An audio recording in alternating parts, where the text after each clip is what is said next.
Lo que más estremeció alrededor de Verónica Castro no fue el brillo de sus mansiones, ni el valor de sus joyas, ni la cifra millonaria que durante años acompañó su nombre. Fue otra cosa. Fue que el contraste brutal entre la mujer impecable que México aprendió a admirar y la figura íntima, silenciosa, hermética que parecía cargar una historia mucho más compleja detrás de cada sonrisa. Durante décadas, su imagen fue la de una reina inalcanzable, pero cuanto más perfecta parecía en público, más crecía la sospecha de que en privado había zonas que nadie se atrevía a tocar. Verónica Castro no solo dominó la televisión, también levantó alrededor de sí una idea de poder absoluto. No era únicamente una actriz exitosa, era un símbolo de permanencia, una mujer capaz de seguir vigente cuando muchas otras figuras desaparecían del centro de la conversación. Y precisamente por eso cada detalle de su vida personal terminó convirtiéndose en material de obsesión pública. No bastaba con saber cuánto ganó donde vivió o qué autos manejó. La verdadera pregunta era otra. ¿Qué había detrás de esa necesidad tan feroz de control, de elegancia, de perfección, de silencio? La fortuna que durante años se le atribuyó fue presentada como prueba de una carrera extraordinaria. Pero en su caso, el dinero nunca pareció funcionar solo como premio. También lucía como escudo. Cada propiedad, cada prenda, cada objeto de lujo parecía formar parte de una arquitectura emocional mucho más profunda. No era únicamente éxito visible, era una manera de blindarse, de construir una versión de sí misma tan sólida, tan refinada, tan imponente que nadie pudiera ver las grietas. Y sin embargo, las grietas estaban ahí, siempre estuvieron ahí. Uno de los gestos más comentados de su vida fue la residencia que puso en manos de su madre Socorro Castro. A simple vista parecía un acto de amor gigantesco, casi legendario. Una hija que devolvía con abundancia todo lo que recibió en los años más duros. Pero cuando una historia así se observa de cerca, aparece una segunda lectura mucho más incómoda. A veces los regalos más deslumbrantes no nacen solo del cariño. A veces también nacen de la culpa, de las deudas emocionales, de la necesidad de compensar ausencias, dolores y sacrificios que nunca pudieron pagarse de verdad. Y esa posibilidad vuelve todo más intenso, porque convierte una mansión en un símbolo de algo mucho más delicado. Esa casa no representaba solo lujo, representaba memoria, poder y también una forma de reparar el pasado. Mientras el público veía mármol, jardines, salones y lujo silencioso, lo que realmente se levantaba allí era una narrativa. La narrativa de una mujer que llegó a la cima y quiso demostrar que había vencido al dolor, a la escasez, a las heridas de origen. Pero la vida rara vez acepta decorados perfectos durante demasiado tiempo. Cuando la madre ya no estuvo, aquella imagen de homenaje y protección empezó a transformarse. Lo que parecía intocable comenzó a rozar la disputa. El murmullo, la tensión familiar, el peso insoportable de todo lo que no se dijo a tiempo. Ahí fue donde el mito empezó a cambiar de forma. Porque Verónica ya no aparecía solo como la diva eterna. También empezaba a insinuarse la figura de una mujer atrapada entre el legado que deseaba preservar y los conflictos que ese mismo legado podía encender dentro de su propia familia. Y eso es lo que vuelve su historia tan poderosa. No estamos hablando de una celebridad cualquiera.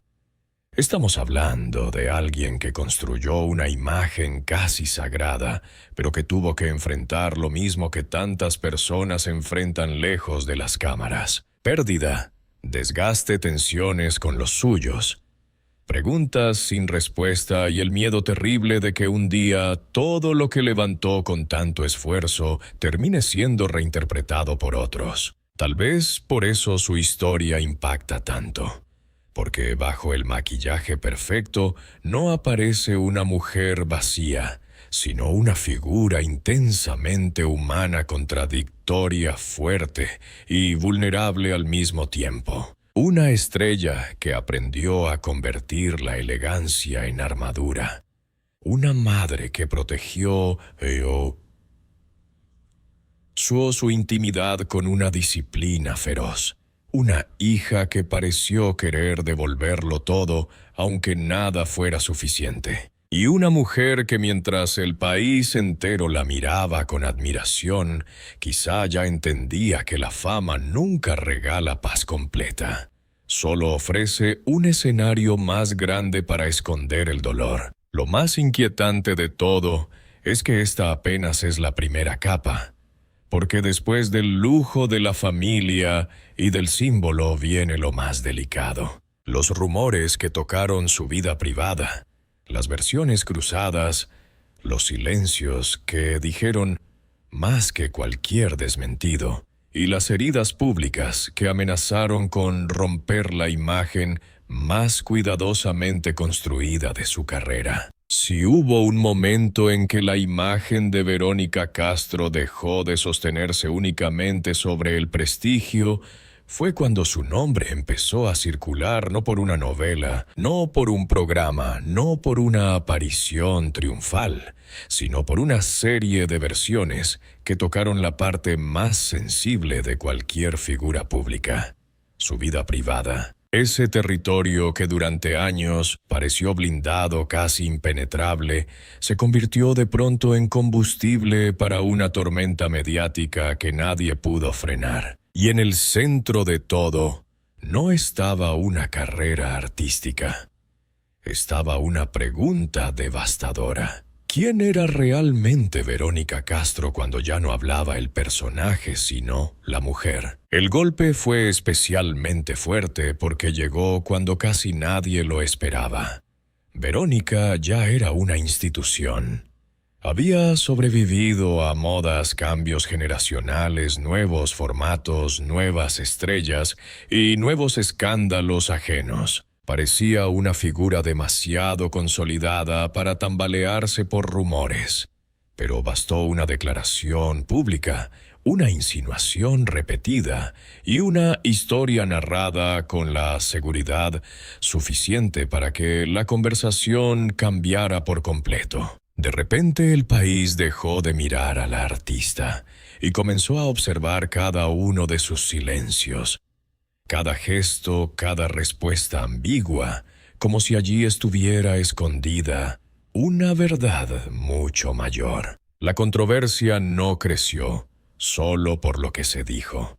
Creció por lo que nunca se aclaró del todo. Esa fue la parte más explosiva. Cuando una celebridad responde con evasivas, con humor o con distancia, el escándalo no se apaga. Se multiplica, y eso fue exactamente lo que ocurrió. La figura que durante años había dominado el lenguaje del espectáculo, que sabía controlar entrevistas, cámaras y emociones en pantalla, quedó atrapada en un terreno mucho más peligroso: el de la interpretación pública. Ya no importaba únicamente lo que afirmaran otros. Importaba lo que la gente creía leer en sus ojos, en su tono, en su forma de esquivar el golpe. Y allí empezó otra guerra, una guerra de percepciones. Lo brutal de esa etapa fue que no puso en duda solo una versión puntual de su vida. Puso en duda todo el edificio simbólico que había levantado durante décadas. Porque cuando una figura como Verónica Castro se ve envuelta en rumores sobre vínculos íntimos secretos reservados y episodios jamás asumidos de forma clara. Lo que entra en juego no es un titular pasajero. Es la forma completa en que el público la había imaginado. Para muchos, ella encarnaba una cierta idea de glamour maternidad, fuerza clásica y control absoluto sobre su propia narrativa. Por eso el impacto fue tan grande. No era solo morbo, era el derrumbe de una fantasía colectiva. Y sin embargo, lo más sorprendente fue su forma de atravesar la tempestad. No eligió el estallido, no eligió la sobreactuación, no eligió la confesión desgarrada. Eligió algo mucho más arriesgado: la contención. Se mantuvo erguida mientras a su alrededor se multiplicaban interpretaciones, especulaciones y titulares. Esa postura puede leerse de muchas maneras: como estrategia, como orgullo, como cansancio, como lucidez, o como una mezcla de todo. Pero hay algo que nadie puede negar. Se necesita una fuerza muy particular para seguir de pie cuando millones de personas exigen explicaciones sobre una parte de tu vida que jamás quisiste convertir en espectáculo. Esa resistencia pública reveló un rasgo central de su carácter. Verónica entendió desde muy temprano que la fama no se sostiene solo con talento. También se sostiene con administración emocional, con saber cuándo hablar, cuándo callar, cuándo retroceder y cuándo dejar que el ruido se desgaste solo. Lo que para algunos fue ambigüedad, para otros fue inteligencia. Lo que unos vieron como evasión, otros lo leyeron como dignidad. Y esa ambivalencia es precisamente lo que hace tan magnética su figura.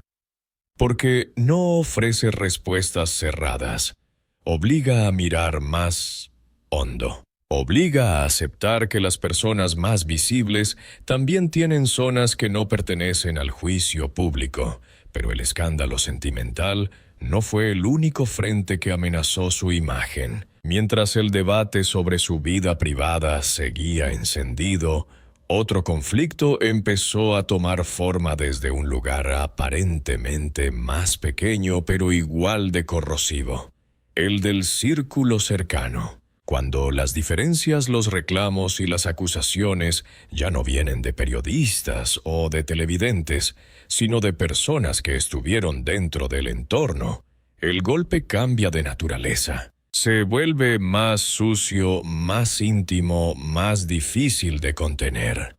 Porque allí no basta con cuidar la imagen. Allí hay afectos rotos, confianza traicionada y versiones enfrentadas que pueden destruir mucho más que una reputación. Fue entonces cuando comenzó a instalarse una idea peligrosa: la de que alrededor de Verónica no solo había admiración y éxito, sino también tensiones acumuladas, vínculos quebrados y una cadena de silencios que con el tiempo se había vuelto imposible de sostener sin consecuencias. Y esa percepción dañó mucho, porque conectaba con algo que ya venía insinuándose desde antes: la noción de que detrás del lujo impecable y del control absoluto existía una vida íntima mucho más áspera, marcada por pérdidas, distancias y decisiones que no siempre pudieron cerrarse en paz. Eso es lo que convierte esta historia en algo más que un simple episodio de farándula. Aquí no estamos viendo a una estrella perseguida por un rumor cualquiera. Estamos viendo a una mujer obligada a enfrentar el precio de haber construido una imagen casi perfecta durante demasiado tiempo. Cuanto más alto se levanta una figura, más violenta puede ser la reacción cuando aparece la sospecha de que esa perfección tenía fisuras. Y en Verónica Castro cada fisura interesó el doble, porque su figura representaba casi una era entera de la televisión mexicana. La gran paradoja es que el escándalo no logró borrarla. Tampoco logró derrumbar del todo su estatura simbólica. Lo que hizo fue transformarla. A partir de ese momento ya no se hablaba solo de su brillo.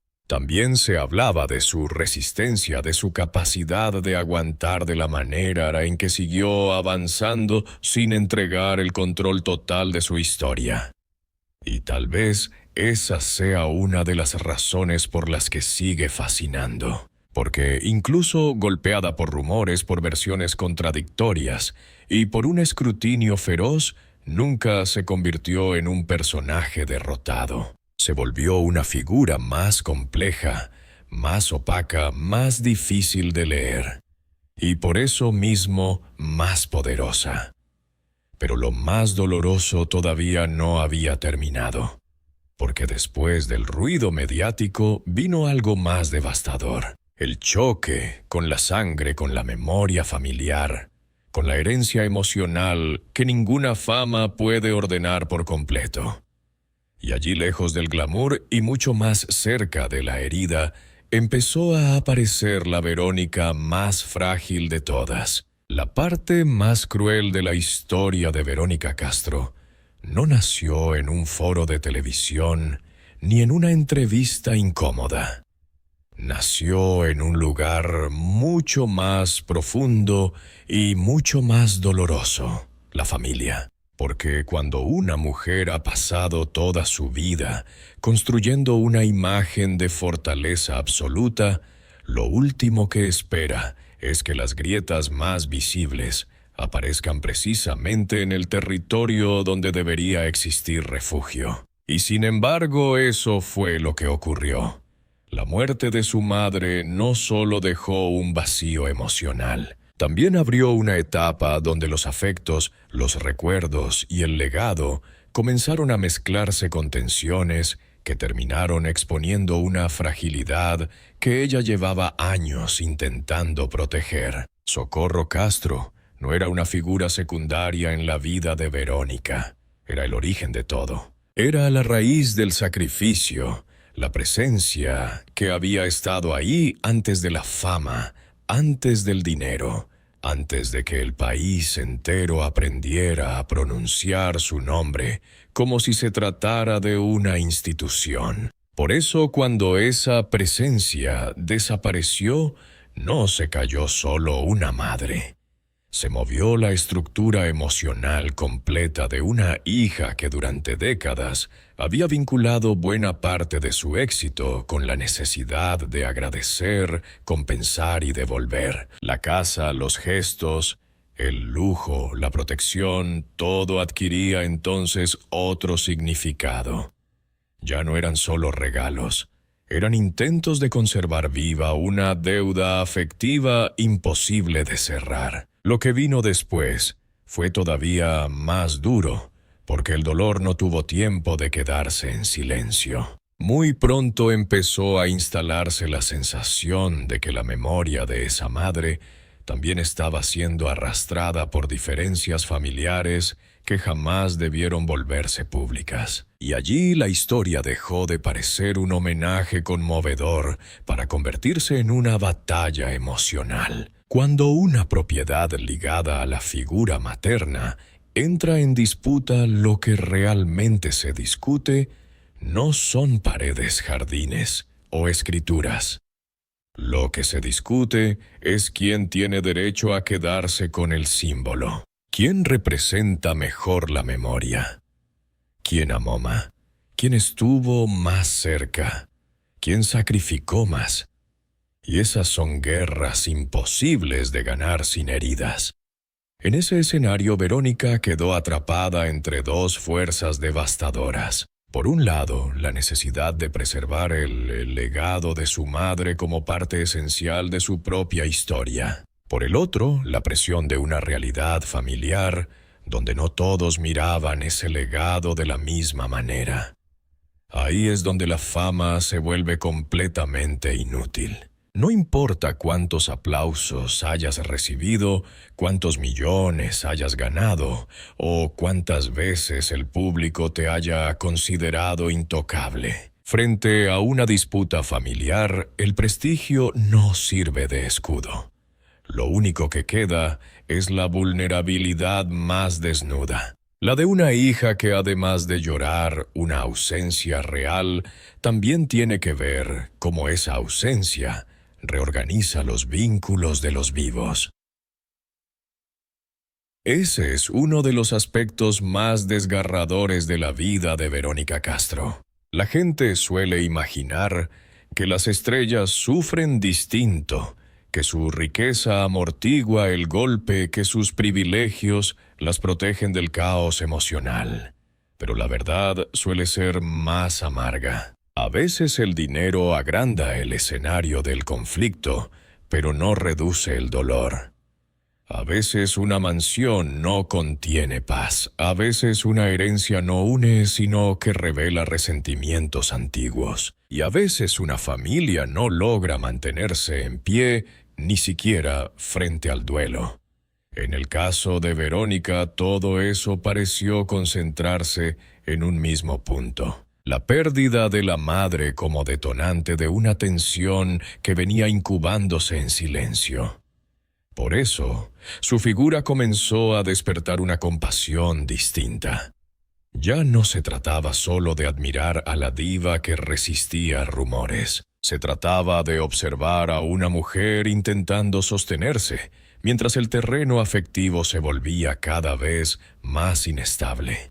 Esa dimensión cambió la forma de mirarla, porque detrás de la elegancia impecable empezó a asomarse una soledad mucho más real. La soledad de quien ha dado demasiado de sí para mantener un orden, y aún así descubre que hay dolores que no pueden administrarse, vínculos que no responden a la lógica del esfuerzo, y pérdidas que no se compensan con nada. También allí reapareció otro rasgo central de su personalidad: el control.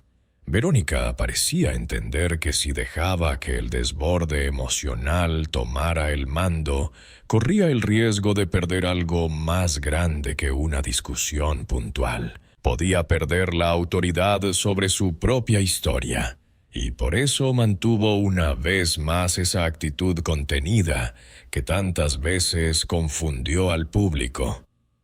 No regaló escenas innecesarias. No convirtió el dolor en espectáculo. No alimentó cada versión que circulaba. Pero precisamente esa forma de resistir, tan silenciosa y tan disciplinada, decía mucho sobre el tamaño de la tormenta que estaba atravesando. Hay personas que gritan para no romperse. Verónica eligió callar, y ese silencio, lejos de vaciar la historia, la cargó de peso. Porque cuando una mujer acostumbrada a dominar la escena decide no explicarlo todo, el misterio se vuelve aún más fuerte. No se sabe cuánto sufrió exactamente. No se sabe cuántas conversaciones quedaron inconclusas. No se sabe qué recuerdos la persiguieron después. Pero sí se percibe algo con claridad. La etapa posterior a la muerte de su madre no fue un episodio menor.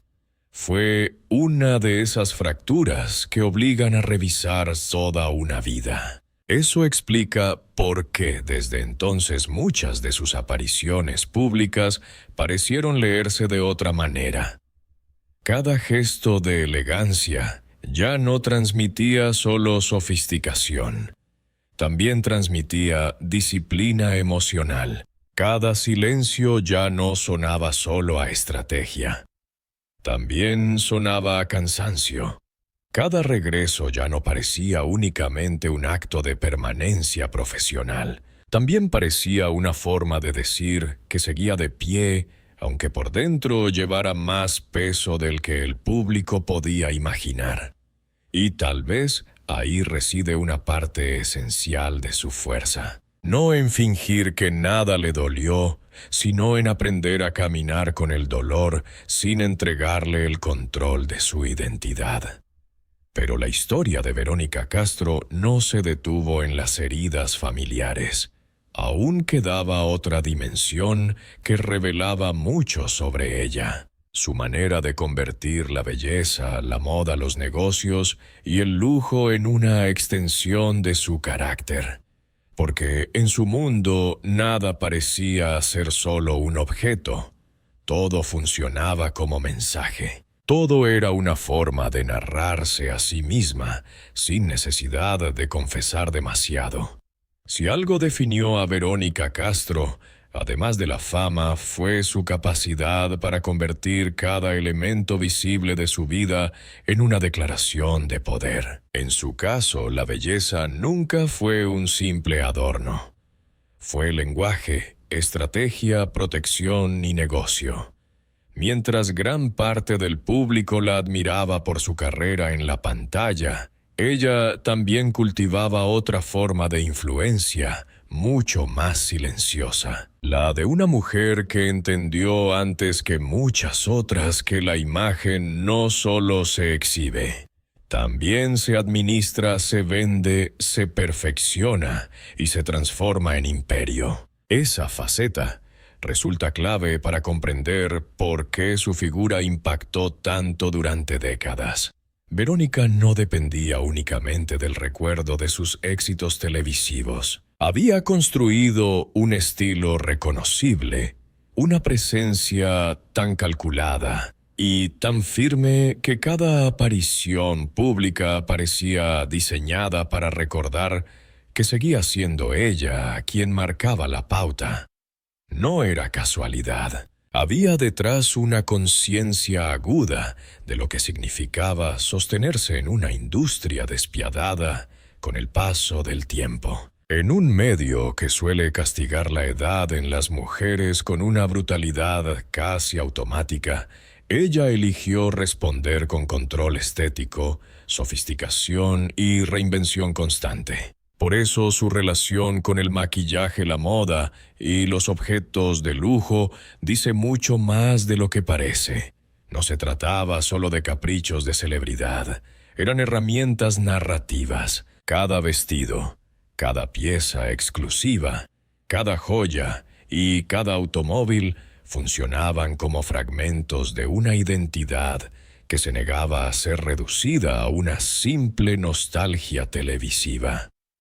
Verónica no quería ser una leyenda del pasado. Quería seguir siendo una presencia activa, deseada, imponente, visualmente invulnerable. Y durante mucho tiempo lo logró con una eficacia casi admirable. Su vínculo con el mundo de la belleza también tenía una dimensión más íntima.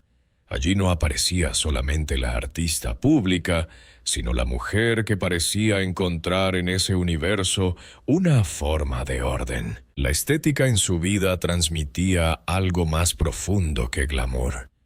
Transmitía disciplina, la sensación de que todo debía estar en su sitio, de que la apariencia podía contener el caos, de que un rostro impecable y una imagen bien sostenida podían impedir que el mundo viera demasiado. Esa es una idea poderosa y también triste, porque revela hasta qué punto la belleza puede convertirse en refugio cuando la vida interior empieza a doler más de la cuenta. En esa lógica incluso, los lujos adquirían otra textura. Los autos, las joyas, las prendas de diseñador y las piezas exclusivas no hablaban solo de abundancia económica. También hablaban de afirmación personal. Eran una manera de decir: aquí sigo en pie, sigo siendo relevante, sigo teniendo el control de cómo me ve el mundo. Y eso en una figura como Verónica Castro no puede separarse de la historia emocional que cargaba detrás. Cuanto más ruido había alrededor de su vida, más sentido cobraba esa necesidad de blindarse con símbolos de permanencia, de valor, de elegancia y de prestigio. Lo fascinante es que esa construcción nunca fue completamente frívola. Tenía algo profundamente humano. Muchas personas, cuando sienten que el entorno se vuelve incierto, buscan un lugar donde volver a afirmarse. Algunas lo hacen en el trabajo, otras en la familia, otras en el cuerpo, en la ropa, en la rutina, en el espejo. Verónica pareció hacerlo en todos esos frentes a la vez, como si cada objeto cuidadosamente elegido fuera también una pieza de resistencia emocional, como si detrás del brillo hubiera una necesidad urgente de no desmoronarse frente al juicio ajeno. Eso ayuda a entender por qué su permanencia pública fue tan impactante incluso en etapas donde otras figuras optaron por desaparecer. Ella no se retiró en silencio, ni permitió que el tiempo la convirtiera en un recuerdo inmóvil. Siguió reapareciendo con una fuerza visual que no dependía solo de la nostalgia, sino de una voluntad firme de seguir ocupando espacio. Y esa voluntad vista de cerca revela algo contundente. Verónica nunca aceptó que otros decidieran cuándo debía apagarse. Esa resistencia estética y simbólica también fue una forma de rebeldía. Pero hay un punto donde todo ese esplendor empieza a adquirir una tonalidad distinta. Porque cuando una mujer utiliza durante años la imagen como armadura, llega un momento en que el público empieza a preguntarse ¿qué tanto de esa brillantez es expresión auténtica y qué tanto es mecanismo de supervivencia? En Verónica Castro, esa pregunta nunca fue pequeña. Su elegancia fascinaba precisamente porque parecía esconder algo. No necesariamente un secreto puntual, sino una tensión más profunda. La tensión de una persona obligada a ser siempre más fuerte, más bella y más serena de lo que quizá se sentía por dentro.